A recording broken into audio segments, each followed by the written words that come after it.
گزار دو اور اسی کے کھانے کی لذت میں ایسے محو ہو جاؤ کہ دین کی بربادی کا منظر بھی دیکھتے رہو اور کچھ نہ کر سکو.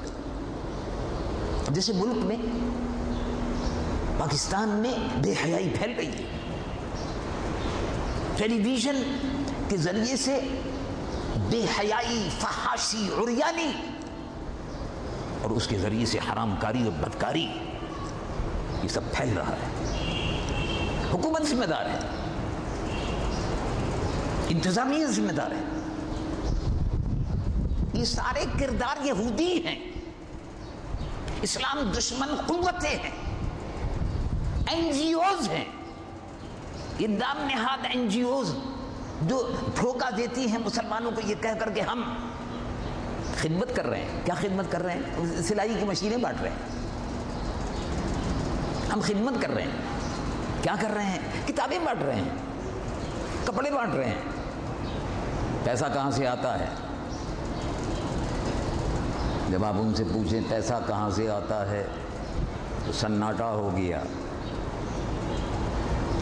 میں سندھ کے دورے پر گیا ایک مرتبہ، ابھی 2 سال پہلے، اور بعد میں ان سے صدر مشرف صاحب نے بلایا کسی میٹنگ کے سلسلے میں.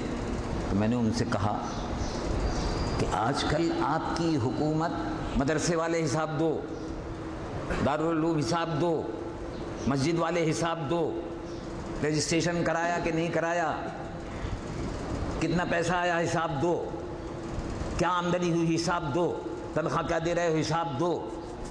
میں نے کہا بڑی اچھی بات ہے، آپ نے مولویوں سے، پیروں سے، عالموں سے جو مدرسے چلاتے ہیں، دارالعلوم چلاتے ہیں، آپ نے ان سے پوچھا حساب دو. تو حساب ہے، آپ دیکھ لیجیے. لیکن آپ نے کبھی این جی او سے پوچھا پیسہ کہاں سے آیا؟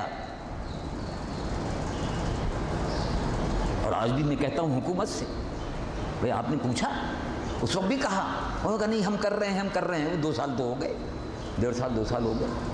کبھی مدرسوں کا نام آپ سنیں گے، دارالعلوم کا نام سنیں گے، آپ این جی اوز کا نام نہیں سنیں گے. این جی اوز کا حساب نہیں ہو رہا. پیسہ کہاں سے آ رہا ہے؟ یہودی پیسہ آ رہا ہے، عیسائیوں کا پیسہ آ رہا ہے. وہ مشینوں کی آڑ میں، سلائی مشینوں کی آڑ میں، کپڑے بھیجنے کی آڑ میں، ردی اور کپڑے پہنانے کی آڑ میں، اور کتابیں اور کاپیاں سپلائی کرنے کی آڑ میں عیسائیت کی بھی تبلیغ کر رہی ہیں. اور عیسائیت کی تبلیغ تو بہت بعد میں ہے، اصل اس کے پیچھے قادیانی ہے. اور قادیانی انگریزوں کا اور یہودیوں کا سب سے بڑا ایجنٹ ہے، سب سے بڑا دلال ہے.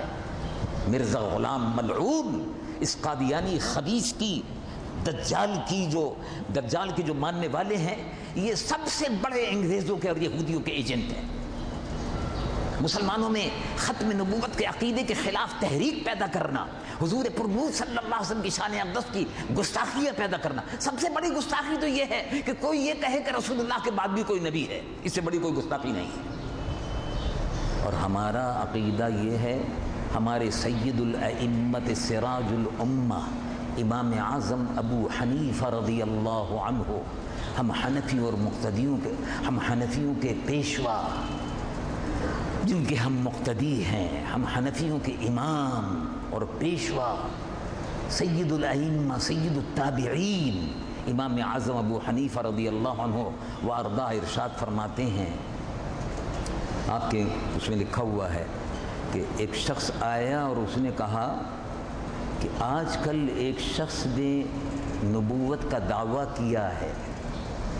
یہ تو ہر دور میں دعوے کرتے رہتے ہیں، پاگل، بھوکے، ننگے، لالچی، پیسہ کمانے کے لیے. جیسے پیسہ کمانے کے لیے لوگ پیر فقیر بن جاتے ہیں، مجذوب بن جاتے ہیں، ایسے ہی پیسہ کمانے کے لیے جاہل لوگ ممبروں پہ بیٹھ جاتے ہیں، وعظ و تقریر کرنا شروع کر دیتے ہیں پیسہ کمانے کے لیے. ایسے ہی وہ جاہل کھانے پینے کے لیے پیسہ ویسا نہیں تھا، اس نے شروع کر دیے دعوے. تو اس نے نبوت کا دعویٰ کیا ہے. میں جا رہا ہوں اس کے پاس، میں ذرا اس سے پوچھوں گا کہ اس نے کیا معجزہ دکھایا ہے. اللہ، امام اعظم ابو حنیفہ رضی اللہ عنہ وارضاہ نے فرمایا، خبردار خبردار، حضور کیا بات ہوگی؟ کہا خبردار ہرگز مت جانا. کہا حضور بس امتحان. کہا ہرگز نہیں. کہا حضور اس سے معجزہ پوچھوں گا کہ کیا تم معجزہ دکھا دو؟ کہا ہرگز نہیں. جھوٹے نبی سے رسول اللہ کے بعد نبوت کا دروازہ بند ہو گیا. جھوٹے نبی سے معجزے کا مطالبہ کرنا بھی کفر ہے. کفر ہے. ایمان سے خارج ہو جاؤ گی، بیوی نکاح سے نکل جائے گی. خبردار کسی سے معجزہ طلب کرنے کا سوال ہی پیدا نہیں ہوتا. کسی سے نبوت کی علامت اور اس کے سلسلے میں کوئی کہنے کا سوال ہی پیدا نہیں ہوتا. جب سنو کہ فلاں نے نبوت کا دعویٰ کیا ہے، سیدھی بات کہہ دو کہ کذاب ہے، ملعون ہے، وقت کا شیطان ہے. اس کے علاوہ کچھ نہیں. جب سنو کہ فلاں نے نبوت کا دعویٰ کیا کہہ دو شیطان ہے، دجال ہے، ملعون ہے، چلتا پھرتا شیطان ہے.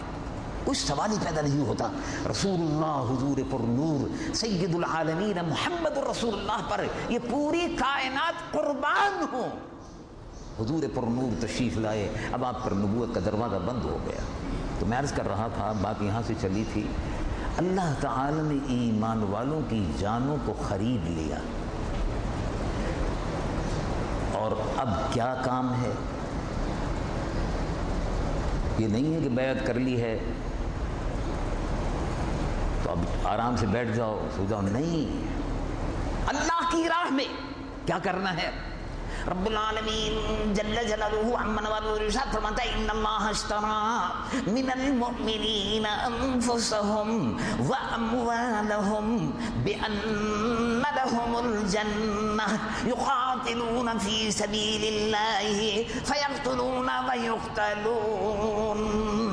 اللہ کی راہ میں جہاد کرتے رہو.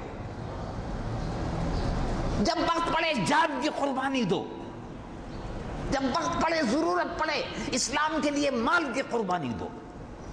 جب ضرورت پڑے دین کی خاطر، اسلام کی سربلندی کے لیے اپنی جان کے نذرانہ پیش کر دو.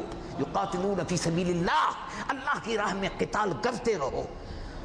فیقتلون ویقتلون، قتل بھی کرتے رہو اور قتل ہوتے بھی رہو. اب آج کل ایک مسئلہ درپیش ہے، یہ مسئلہ آ گیا ابھی ذہن میں کہ صاحب آج کل اللہ کی راہ میں قتال کرتے رہو، اللہ کی راہ میں جہاد کرتے رہو. فلسطین کے مجاہدین، کیا بات ہے.